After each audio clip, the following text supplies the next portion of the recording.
It's going. Okay, it's going right now. I think that's what scares him, Sean. Alright. Alright. Let me just make sure I get everybody. Alright, everybody, thanks for coming and taking time out of your Sunday to listen to me speak for a few minutes. I want to start off with a little information here that I thought was pretty interesting. It's from Sports Illustrated. It says 78% of NFL players and 60% of NBA players wind up filing for bankruptcy within 5 years of retirement. So I thought that was pretty interesting. I want to ask everybody a question. Who here would like to win the lottery? You wouldn't? You don't want to win the lottery, Tom? Nah, hell no. I just offended. Okay, You don't need it. All right. Well, whoever would want to win the lottery, do you think it would? Do you think it would solve a lot of your life problems? Probably. It wouldn't solve my problems, but it would change my life. Yeah, create more. I'd have a lot more friends. I'm going to tell you about 3 people in the sporting world who did win the proverbial lottery, but it didn't necessarily cause any more good things to happen in their life. All right. Has anybody heard of John Daly? All right. What does he do? Plays golf. Yeah, there you go. All right, well, he started playing on the PGA Tour in the early 80s. He was most well known for his flamboyant dressing style, and he just I-don't-care attitude on the field. You know, he liked to smoke, he liked to drink, anything. He liked to have a good time, he liked to have the fans have a good time, and that's what made him a fan favorite. He earned $50 to $60 million between his PGA Tour career and his endorsement earnings as well. But he gambled most of that away, and also with his alcoholic addiction problem, he lost it all in a pretty short amount of time. I want to read you a quote from the Associated Press article. It's from 2006. It says, John Daly told one story of earning $750,000 when he lost in a playoff to Tiger Woods last fall in San Francisco at a World Golf Championship event.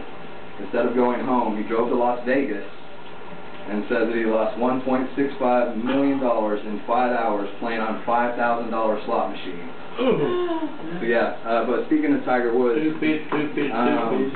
Daly might have lost $60 million, but Tiger lost $123 million in 2010 alone, thanks to his personal troubles and his divorce, you know, whatever else from late 2009.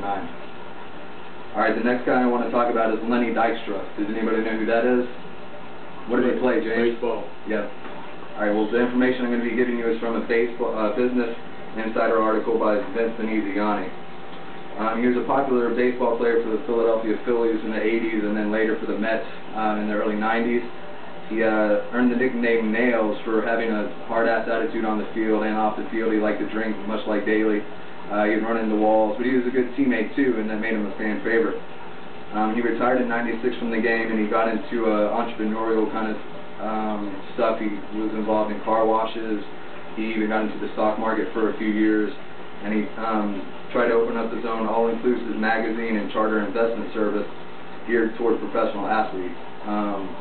Well, he kind of became careless with all of his money shortly thereafter and really didn't pay attention to his finances, and he ended up owing $30 million to creditors for failed business projects, and he filed for bankruptcy in July of 2009. Well, if you fast forward a couple of years now, in February of this year, actually, he was sentenced to 3 years in prison after pleading no contest to grand theft auto and providing false financial statements. All right, now that I've talked about those 2 guys, I want to talk about a guy who's actually lost 2 times the money of Dykstra or Daly combined.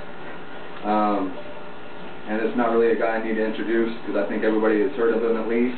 It's Mike Tyson, a former professional boxer, and the majority of... You like women too much, though. The information I'm going to be reading here is from the article Mike Tyson Decoded by Shidell James. Tyson was the youngest heavyweight champ at age 19 in the late 80s.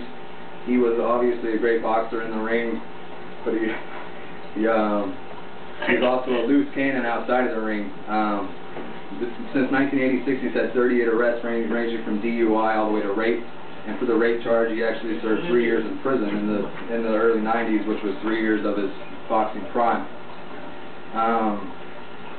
He earned $300 to $400 million in his boxing career, but he threw most of that away to his overly extravagant spending.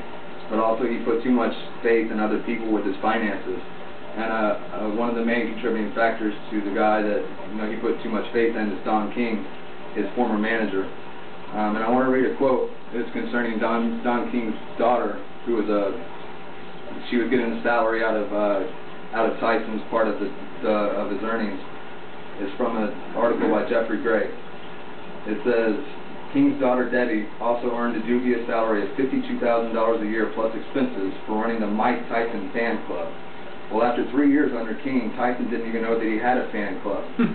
When the fighter found out, Tyson's longtime assistant says he and Mike went to the fan club to see what Tyson had been paying for this whole time. When they entered, they saw crates filled with thousands of unopened envelopes from fans. Sitting on the floor, opening some of the mail, Mike's assistant remembers the moment when the heavyweight champ was reading a letter from a woman from the Midwest. Her child had been dying of cancer. She wondered if Tyson could just give him a call. The assistant remembers getting the number, dialing, and passing the phone off to Tyson, who after only a few minutes hung up, cursed King, and then started to cry. The call was a year too late. Yeah, so I've talked about these three guys, three professional athletes who've had obviously a lot of financial wealth. They've also experienced lows of complete impoverishment.